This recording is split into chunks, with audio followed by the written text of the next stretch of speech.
Hello dear students, welcome to my YouTube channel. ಇವತ್ತಿನ ಈ ವಿಡಿಯೋದಲ್ಲಿ ಅಧ್ಯಾಯ 3 ಎರಡು ಚರಾಕ್ಷರಗಳಿರುವ ರೇಖಾತ್ಮಕ ಸಮೀಕರಣಗಳ ಜೋಡಿಗಳ ಬಗ್ಗೆ ಅಧ್ಯಯನ ಮಾಡೋಣ. ಈ ಅಧ್ಯಾಯವು 1 ಅಂಕದ 2 ಪ್ರಶ್ನೆ, 2 ಅಂಕದ 1 ಪ್ರಶ್ನೆ, 4 ಅಂಕದ 1 ಪ್ರಶ್ನೆಗಳು ಬರ್ತಾವೆ. ಇಲ್ಲಿ ಒಟ್ಟು ಟೋಟಲ್ ಆಗಿ ಎಷ್ಟು ಅಂಕ ಬರ್ತಾವೆ ಅಂದರೆ ನಿಮಗೆ 8 ಮಾರ್ಕ್ಸ್ ಎಂದು 4 ಕ್ವಶನ್ ಬರ್ತಾವೆ. ಅದಕ್ಕಾಗಿ ಇದೇನು ಸ್ಕೋರಿಂಗಕ್ಕೆ ತುಂಬ ಹೆಲ್ಪ್ ಆಗುತ್ತೆ. ಸೊ ಈ ಚಾಪ್ಟರ್ನ ನೆಗ್ಲೆಕ್ಟ್ ಮಾಡಬೇಡ್ರಿ. ಇಲ್ಲಿ ನೋಡ್ರಿ, ಪಾಠದ ಹೆಡ್ಡಿಂಗ್ ಹೇಳುವಂಗೆ ಎರಡು ಚರಾಕ್ಷರಗಳಿರುವ ರೇಖಾತ್ಮಕ ಸಮೀಕರಣಗಳ ಜೋಡಿಗಳು ಅಂತ ಹೇಳಿದ್ದಾರೆ. ರೇಖಾತ್ಮಕ ಸಮೀಕರಣಗಳು ಅಂದರೆ ಏನು ಮೊದಲಿಗೆ ತಿಳ್ಕೊಬೇಕು. ಇಲ್ಲಿ ನೋಡ್ರಿ, ರೇಖಾತ್ಮಕ ಸಮೀಕರಣಗಳು ಅಂದರೆ AX ಪ್ಲಸ್ B = 0 ರೂಪದಲ್ಲಿರುವ ಸಮೀಕರಣಗಳನ್ನು ಒಂದು ಚರಾಕ್ಷರಗಳುಳ್ಳ ರೇಖಾತ್ಮಕ ಸಮೀಕರಣಗಳು ಎನ್ನುವರು.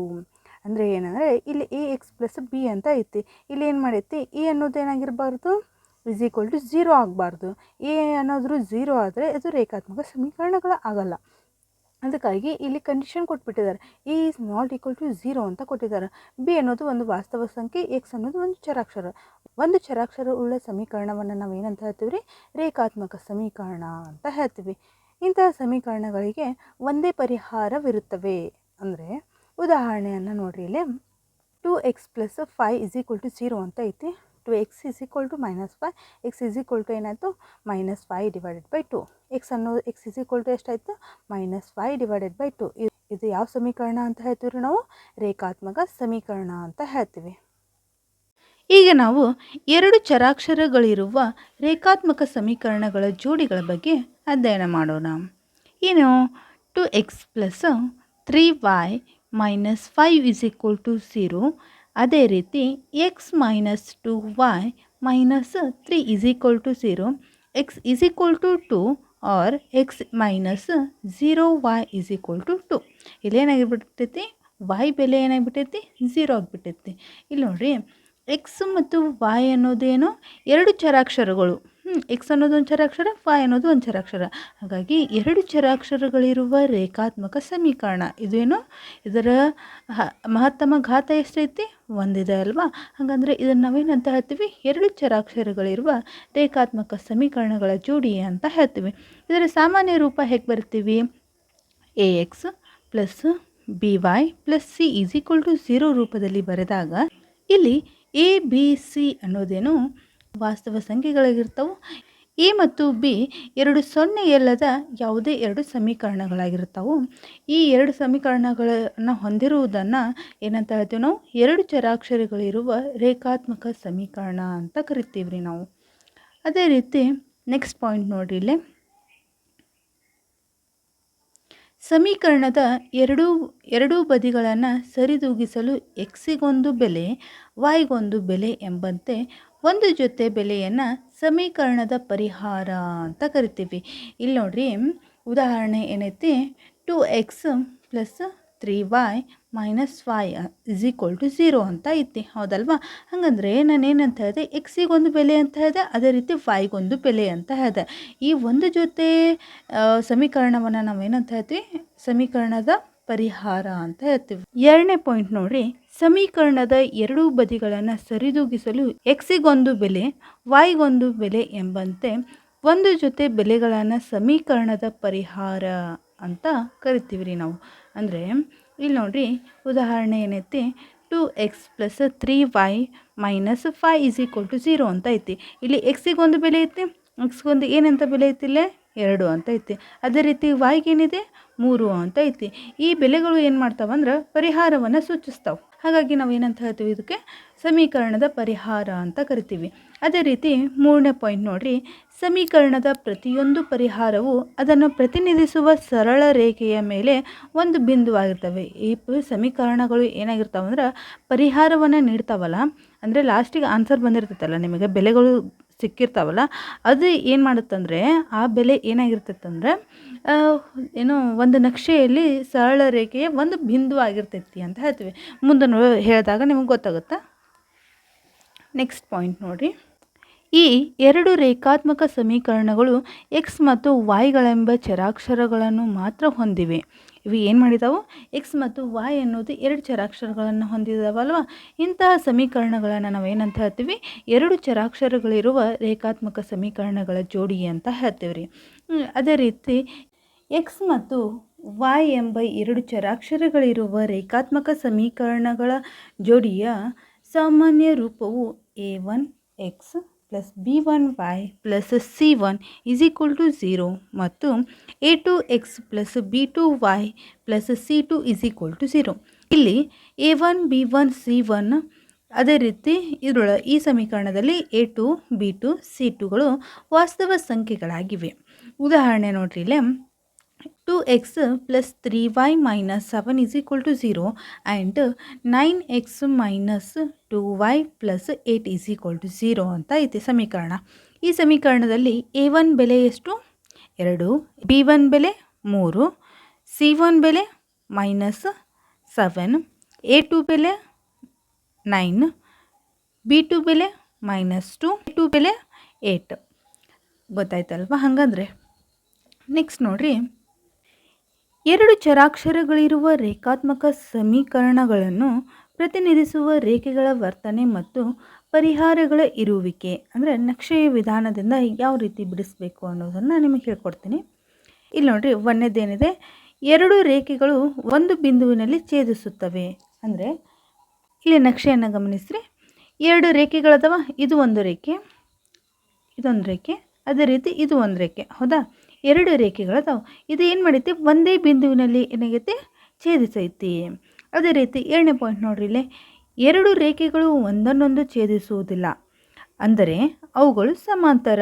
ಅಂದರೆ ಎರಡು ರೇಖೆಗಳು ಏನಾಗಿಲ್ಲ ಅಂತ, ಒಂದನ್ನೊಂದು ಛೇದಿಸಿಲ್ಲ ಅಂತ. ಅಂದರೆ ಇವು ಏನಾಗಿರ್ತಾವೆ ಅಂದರೆ ಏನಂತ ಹೇಳ್ತೀವಿ ನಾವು, ಅವು ಎರಡು ಏನಾಗಿದ್ದಾವೆ, ಸಮಾಂತರ, ಸಮ ಅಂತರವನ್ನು ಹೊಂದಿದ್ದಾವೆ. ಹಂಗಾರೆ ಅದನ್ನು ಸಮ ಅಂತರವನ್ನು ಹೊಂದಿದ್ದಕ್ಕೆ ನಾವು ಏನಂತ ಹೇಳ್ತೀವಿ ರೀ, ಸಮಾಂತರ ಅಂತ ಹೇಳ್ತೀವಿ. ಮೂರನೇ ಪಾಯಿಂಟ್ ನೋಡ್ರಿ, ಎರಡು ರೇಖೆಗಳು ಆಯ್ಕೆಗೊಂಡಿರುತ್ತವೆ. ಅಂದರೆ ಇಲ್ಲಿ ನೋಡ್ರಿ, ಮೂರನೇ ನಕ್ಷೆಯನ್ನು, ಇದು ಒಂದು ರೇಖೆ, ಹೌದಾ, ಇದು ಒಂದು ರೇಖೆ. ಈ ಎರಡು ರೇಖೆ ಏನಾಗ್ಯಾವು, ಆಯ್ಕೆಗೊಂಡಿವ. ಆಯ್ಕೆ ಅಂದ್ರೇನು, ಒಂದ್ರ ಮೇಲೆ ಒಂದು ಮರ್ಜ್ ಆಗಿದಾವೆ. ಹಾಗಾಗಿ ಇದು ಒಂದು ರೇಖೆ, ಇದೊಂದು ರೇಖೆ ಏನಾಗಿದ್ದಾವೆ, ಇವು ಆಯ್ಕೆಗೊಂಡಿದ್ದಾವೆ. ಇಲ್ಲಿವರೆಗೂ ಅರ್ಥ ಆಗಿದೆ ಅಂತ ಅನ್ಕೋತೀನಿ. ಮುಂದೆ ನೋಡೋಣ್ರಿ. ನೆಕ್ಸ್ಟ್ ಕಾನ್ಸೆಪ್ಟ್, ಅನುಪಾತಗಳ ಹೋಲಿಕೆ. ಎರಡು ಚರಾಕ್ಷರಗಳಿರುವ ರೇಖಾತ್ಮಕ ಸಮೀಕರಣ ಜೋಡಿಗಳ ಅನುಪಾತಗಳು ಹೇಗಿದಾವೆ ಅಂದರೆ, ಎರಡು ರೇಖೆಯ ಸಮೀಕರಣಗಳು ಏನಾದರೂ ಛೇದಿಸಿದ್ವು ಅಂದರೆ ಸಮೀಕರಣಗಳ ಅನುಪಾತ ಏನಾಗಿರ್ತಾವೆ ಅಂದ್ರೆ a1/a2 is not equal to b1/b2 ಆಗಿರ್ತಾವೆ. ಅದೇ ರೀತಿ ಸಮೀಕರಣದ ರೇಖೆಗಳು ಏನಾದರೂ ಸಮಾಂತರವಾಗಿದ್ದರೆ ಅವುಗಳ ಅನುಪಾತಗಳು ಹೇಗಿರ್ತಾವಂದ್ರೆ a1/a2 is equal to b1/b2 is not equal to c1/c2 ಇರ್ತಾವೆ. ಅದೇ ರೀತಿ ಸಮೀಕರಣವು ಆಯ್ಕೆಗೊಂಡರೆ ಏನಾಗ್ತಾವೆ ಅಂದರೆ a1/a2 is equal to b1/b2 is equal to c1/c2 ಆಗ್ತಾವೆ. ಇಲ್ಲಿವರೆಗೂ ಅರ್ಥ ಆಗಿದೆ ಅಂತ ಅನ್ಕೋತೀನಿ. ಇದ್ರ ಮೇಲೆ ಒಂದು ಅಂಕದ ಒಂದು ಪ್ರಶ್ನೆ ಬಂದೇ ಬರುತ್ತೆ. ಇದು ಫಿಕ್ಸ್ ಕ್ವಶನ್. ಇಲ್ಲಿವರೆಗೂ ಅರ್ಥ ಆಗಿದೆ ಅಂತ ಅಂದ್ಕೊಂಡಿದ್ದೀನಿ. ನಿಮಗೇನಾದರೂ ಈ ವಿಡಿಯೋ ಅರ್ಥ ಆದರೆ ಪ್ಲೀಸ್ ಲೈಕ್ ಮಾಡಿ, ಶೇರ್ ಮಾಡಿ, ಕಮೆಂಟ್ ಮಾಡಿ, ಹಾಗೆ ನಮ್ಮ ಚಾನಲನ್ನು ಸಬ್ಸ್ಕ್ರೈಬ್ ಮಾಡಿ. ಅದೇ ರೀತಿ ನಿಮ್ಮ ಅಭ್ಯಾಸ ಪುಸ್ತಕದಲ್ಲಿ ಕೋಷ್ಟಕ 3.1 ಗಮನಿಸಿ. ಇಲ್ಲಿ ನೋಡಿ, ಎರಡು ರೇಖಾತ್ಮಕ ಸಮೀಕರಣಗಳ ಜೋಡಿಯನ್ನು ನೀಡಿದ್ದಾರೆ. ಅವು ಏನಂದರೆ x - 2y = 0 ಮತ್ತು 3x + 2y - 20 = 0 ಅಂತ ಎರಡು ರೇಖಾತ್ಮಕ ಸಮೀಕರಣಗಳನ್ನು ಕೊಟ್ಟಿದ್ದಾರೆ. ಹೌದಾ? ಇಲ್ಲಿ e1 ಅಂದರೆ ಏನು, e1 ಅಂದರೆ ಬೆಲೆ ಎಷ್ಟು, 1. ಅದನ್ನೇ ಇಲ್ಲಿ ಹಚ್ಕೊಂಡಾರ. a1/a2 ಅಂತ ಐತಲ್ಲ, ಇಲ್ಲಿ e1 ಅಂದರೆ ಎಷ್ಟು, 1. ನೆಕ್ಸ್ಟ್ ಏನಿದ್ದಾರೆ, /e2 ಅಂತ ನೀಡಿದ್ದಾರೆ. e2 ಅಂದರೆ ಎಷ್ಟು, 3 ಅಂತ ಹಚ್ಚಿದ್ದಾರೆ. ಹೌದಾ? ಇಲ್ಲಿವರೆಗೂ ಅರ್ಥ ಆಗೈತೆ ಅಲ್ರಿ. ನೆಕ್ಸ್ಟ್ b1/b2 ಅಂತ ಐತೆ. ಇಲ್ಲಿ b1 ಅಂದರೆ ಏನು, -2. ಹೌದಾ? -2. b2 ಅಂದರೆ ಎಷ್ಟೈತಿ, 4 ಅಂತ ಇದೆ. 4 ಅಂತ ಹಚ್ಕೊಂಡಿದ್ದಾರೆ. ಅದೇ ರೀತಿ c1 ಅಂದರೆ ಎಷ್ಟೈತಿ, ಇಲ್ಲಿ ಏನಾದರೂ c1 ಬೆಲೆ ಐತಾ, ಇಲ್ಲ. ಹಾಗಾದರೆ ಅದ್ರ ಬೆಲೆ ಎಷ್ಟಾಯಿತು, 0 ಅಂತ ಐತಿ. ಅಬ್ಸೆಂಟ್ ಇದ್ದರೆ ಏನಾಗುತ್ತೆ, 0 ಅಂತ ಆಗುತ್ತಲ್ವ. ಅದೇ ರೀತಿ c2 ಅಂದರೆ ಎಷ್ಟೈತಿ, -20 ಅಂತ ಐತಿ. ಹಾಗಾದ್ರೆ 0/ಎನಿಥಿಂಗ್ 0 ಆಗಿಬಿಡುತ್ತೆ. ಈ ಸಮೀಕರಣಗಳ ಅನುಪಾತಗಳ ಹೋಲಿಕೆ ಹೇಗಿದೆ ನೋಡ್ರಿ. ಇಲ್ಲಿ a1/a2 is not equal to b1/b2 ಹೆಂಗೆ ಬಂತು, ಇಲ್ಲಿ ನೋಡ್ರಿ. a1/a2 ಅಂದರೆ ಎಷ್ಟೈತಿ, 1/2 3 ಅಂತೈತಿ. B1 ಡಿವೈಡೆಡ್ ಬೈ B2 ಅಂದರೆ ಏನೈತಿ -2 ಡಿವೈಡೆಡ್ ಬೈ 4 ಐತಿ. ಇದನ್ನು ಸಿಂಪ್ಲಿಫಿಕೇಶನ್ ಮಾಡಿದ್ರು ನಮಗೆ ಸಿಗುತ್ತಾ 2 1 2 2 ಅಂದರೆ -1 ಡಿವೈಡೆಡ್ ಬೈ 2 ಸಿಕ್ತು. ಹಾಗಾದರೆ 1 divided by 3 is equal to -1 divided by 2. Is it possible? No. ಹಾಗಾಗಿ ನಾವು ಏನಂತ ಹೇಳ್ತೀವಿ, ನಾವು A1 divided by A2 is not equal to B1 divided by B2 ಅಂತ ಹೇಳ್ತೀವಿ. ಹಾಗಂದರೆ ಇದನ್ನು ನಕ್ಷಾ ರೂಪದಲ್ಲಿ ಪ್ರತಿನಿಧಿಸುವಿಕೆ ಅಂತ ಕೊಟ್ಟಿದ್ದಾರೆ. ಹೌದಾ? ನೆಕ್ಸ್ಟ್ ಕಾಲಮ್ ಅಲ್ಲಿ ಏನಾಗುತ್ತಂದರೆ ನಕ್ಷೆಯಲ್ಲಿ ಇದನ್ನು ಈ ಎರಡು ಸಮೀಕರಣವನ್ನು ನಕ್ಷೆಯಲ್ಲಿ ಪ್ರತಿನಿಧಿಸಿದಾಗ ಅಲ್ಲಿ ಏನಾಗ್ತಾವೆ, ಛೇದಿಸುವ ರೇಖೆಗಳು ಆಗ್ತಾವೆ. ಯಾವ ರೀತಿ? ನಾನು ಅವಾಗ ಹೇಳಿದ್ನಲ್ಲ, ಛೇದಿಸುವ ರೇಖೆಗಳು ಹೇಗಿರ್ತಾವೆ. ಇಲ್ಲಿ ನೋಡಿ, ಗ್ರಾಫ್ 1ಅನ್ನು ಗಮನಿಸಿ. ಛೇದಿಸುವ ರೇಖೆಗಳು, ಎರಡು ಸಮೀಕರಣವನ್ನು ಕೊಟ್ಟಾಗ ಛೇದಿಸುವ ರೇಖೆಗಳು ಅಂದರೆ ಈ ಥರ ಇರ್ತಾವೆ. ಅದೇ ರೀತಿ ನೆಕ್ಸ್ಟ್ ಬೀಜಗಣಿತೀಯ ಪ್ರತಿನಿಧಿಸುವಿಕೆ ಅಂತ ಐತಿ. ನಿಖರವಾಗಿ ಒಂದು ಪರಿಹಾರ ಅಂದರೆ ಒಂದೇ ಔಟ್ಪುಟ್ ಬರುತ್ತೆ. ನೆಕ್ಸ್ಟ್ ಎರಡನೇದೇನಿದೆ ನೋಡ್ರಿ, ಇಲ್ಲಿ ಎರಡು ಸಮೀಕರಣವನ್ನು ಕೊಟ್ಟಿದ್ದಾರೆ. ಇಲ್ಲಿ ಏನಂತ ಕೊಟ್ಟಿದ್ದಾರೆ? 2x + 3y - 9 = 0. ಇನ್ನೊಂದೇನು 4x + 6y - 18 = 0 ಅಂತ ಕೊಟ್ಟಿದ್ದಾರೆ. A1 ಅಂದರೆ ಏನು? 2 2. A2 ಅಂದರೆ ಏನು? 4 4. ನೆಕ್ಸ್ಟು B1 ಅಂದರೆ ಏನು? 3. B2 ಅಂದರೆ 6. C1 ಅಂದರೆ -9. C2 ಅಂದರೆ -18. ಹೌದಾ? ಹಂಗಂದರೆ ಇಲ್ಲಿ 2 1 2 2 3 1 3 7 6 9 1 9 7 18. ಹಾಗಂದರೆ ಈ ಅನುಪಾತಗಳು ಏನಾದರೂ ಎಲ್ಲವೂ ಸಮವಾದವು ಅಲ್ಲ. ಹಾಗಾದರೆ ನಾವು ಏನಂತ ಬರ್ತೀವಿ? ಅನುಪಾತಗಳನ್ನು ಹೋಲಿಸಿ ಅಂದಲ್ಲಿ ಏನಂತ ಬರ್ತೀವಿ? A1 divided by A2 is equal to B1 divided by B2 is equal to C1 divided by C2 ಅಂತ ಹೇಳ್ತೀವಿ. ಹೌದಲ್ವಾ? ಹಾಗಂದರೆ ಇದರ ನಕ್ಷೆಯಲ್ಲಿ ಯಾವ ಥರ ಆಗ್ತೈತಿ? ಐಕ್ಯಗೊಳ್ಳುವ ರೇಖೆಗಳು. ಹಾಗಂದರೆ ಅದನ್ನು ಗ್ರಾಫ್ ನೋಡೋಣ.